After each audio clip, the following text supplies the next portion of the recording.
Part of the presentation, I'm going to be discussing three ways, though there are more, three ways that we can use behavioral insights to help people make better financial decisions.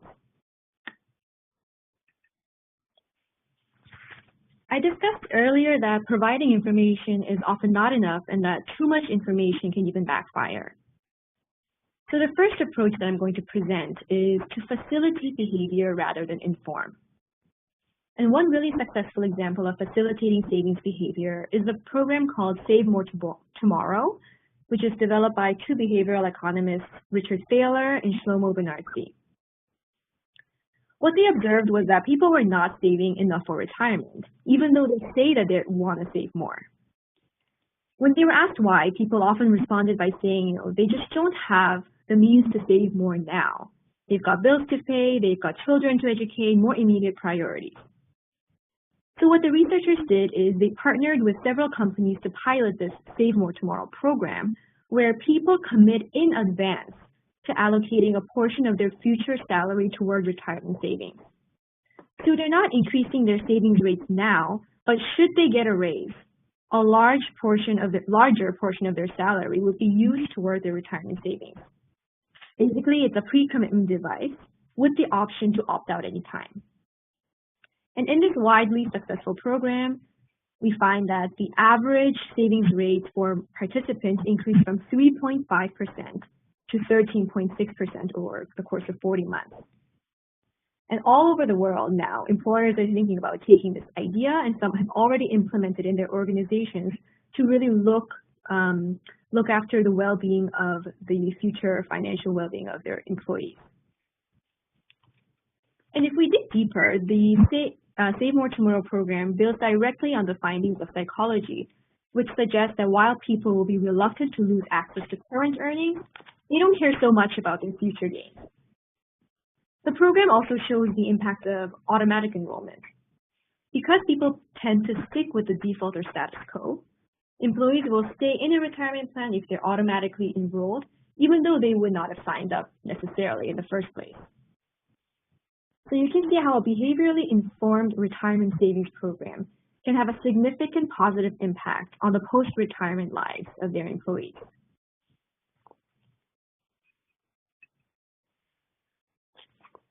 Another way to facilitate behavior is to reduce hassle factors in the process.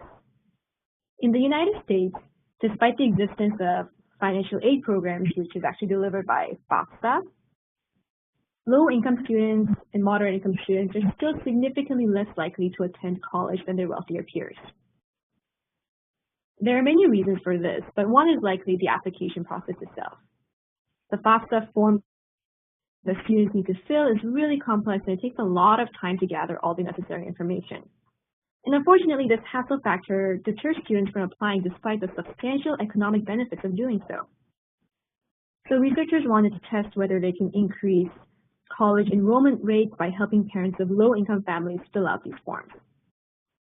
So they partnered with H&R Block, which is an accounting firm that provides tax prep assistance. And in one of their experimental conditions, they had employees help families fill out the FAFSA application. In order to streamline this process, they actually pre-populated the application form with information that they already had since these families had been filing taxes. And in the second condition, families only received personalized aid eligibility information, but no help completing the application. What researchers found from this experiment was that helping parents fill out the application for financial aid increased college enrollment rates by 30%. So this is not the rate of applying for financial aid, but this is actual college enrollment rate by 30% for these populations. On the other hand, those were only given personalized information about aid without help in filling the application, they actually didn't have higher aid application submission rates than those who didn't receive help nor personalized information. So compared to how things were, just giving information did not help at all. So this experiment shows that simply informing individuals doesn't improve college access. And this really echoes the approach of how we need to facilitate behavior rather than just inform. Another way to facilitate behavior is by fostering an implementation mindset. So this is getting people to think about how they're going to achieve their goals. And this is different from the deliberative mindset, which is getting people to consider and evaluate information. The impact of this implementation mindset is nicely illustrated by a field trial conducted by the UK Behavioural Insights team.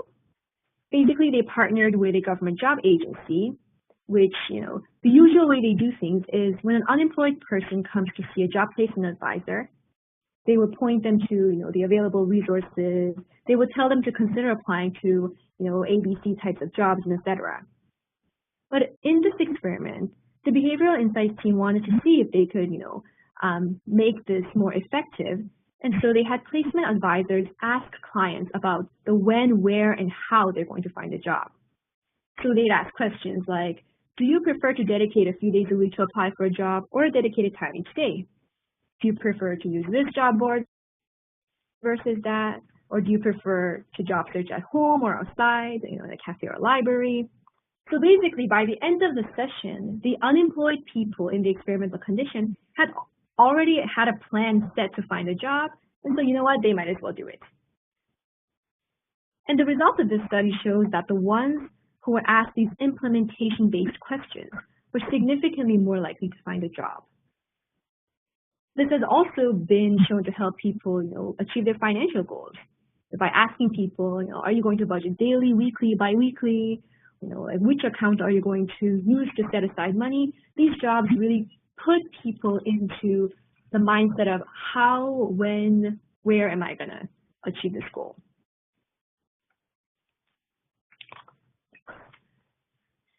The second way to improve financial decision making is to use people's money bias to help them.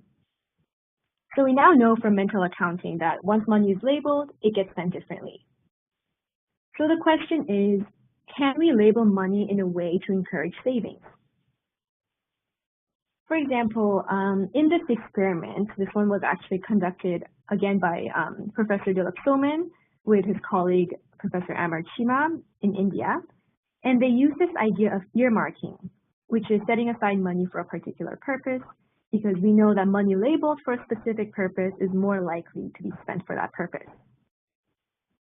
In this field experiment, researchers partnered with an employer who gave cash wages to their workers every week in an envelope.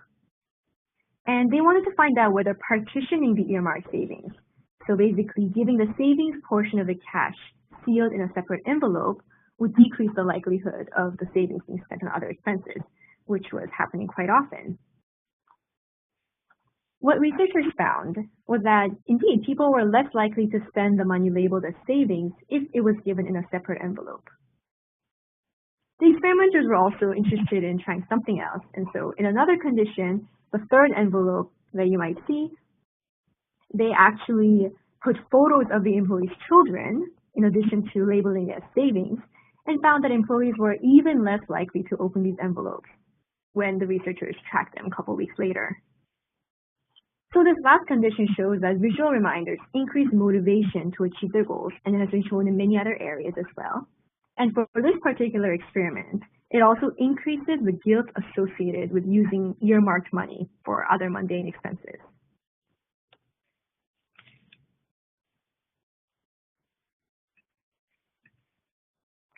We also discussed that in mental accounting, people can create budgets based on time frames, so daily, weekly, monthly, and so on. So in this poster, or I think it's a newspaper ad actually, you can see how the furniture seller is trying to take advantage of this time period mental accounting by comparing the cost of what I think is a couch to the cost of an ice cream. If you look at it closely, the furniture is actually $999, which is a price that will scare most people. But putting it in the context of daily purchases, it actually seems quite affordable. For me, I know that a coffee that I get every day is about $2, so maybe the furniture isn't that expensive after all.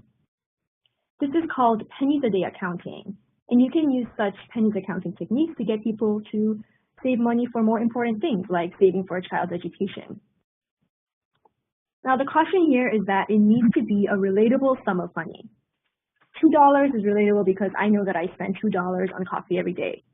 But if it's $7 per day, it's kind of hard to come up in our mind or think of something in our mind that we would buy every day for $7. So in that case, the daily time frame might not be as effective.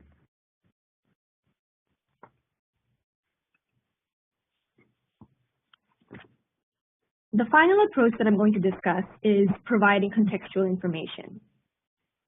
So research shows repeatedly that people have difficulty interpreting information in the absence of contextual information. So the type of contextual information that is provided can have a large influence on decision making.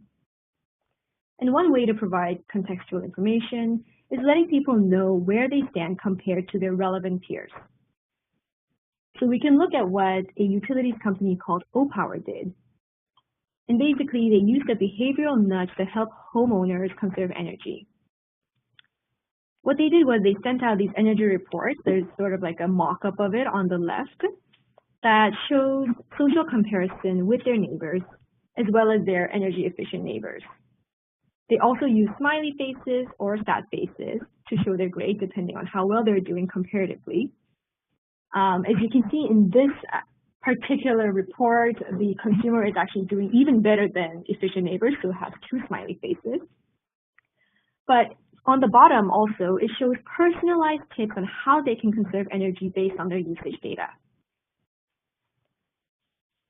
So this was a really large-scale behavioral science experiment, and it shows that the Opower designed energy reports reduced electricity consumption by 2%. And in fact, the highest users decreased by over 6%. So this shows that contextual information on what peers are doing leads to desired behaviors, because people feel competitive and they also don't want to be at the bottom of the pack, and receiving a sad smiley face makes them not feel so good.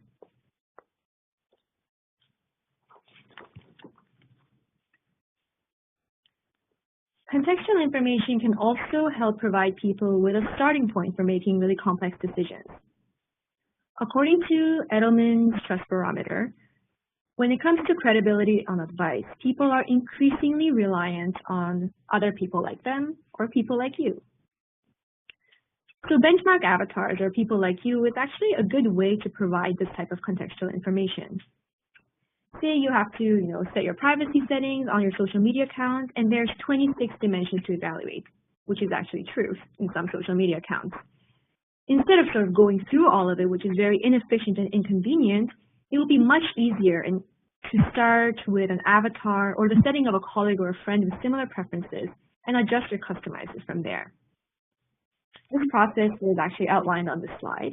So first, identifying an avatar, which is a relevant peer, retrieving their choices, and then using those choices as an anchor to adjust for personal circumstance. This is a pretty relatively new idea, and though more research needs to be done in this area, in today's world, which recommendation engines like Amazon.com, iTunes Genius, and they routinely use collaborative filtering techniques that rely on finding the closest matched consumer and sort of using their preferences to make recommendations, this type of approach can be the approach for the future because it's efficient, people trust it, and it's also familiar. So to summarize part 2, the 3 ways that we discussed in how to apply behavioral insights to financial decision making are 1, facilitating behavior instead of informing, 2, using people's money bias to help them, and 3, providing contextual information.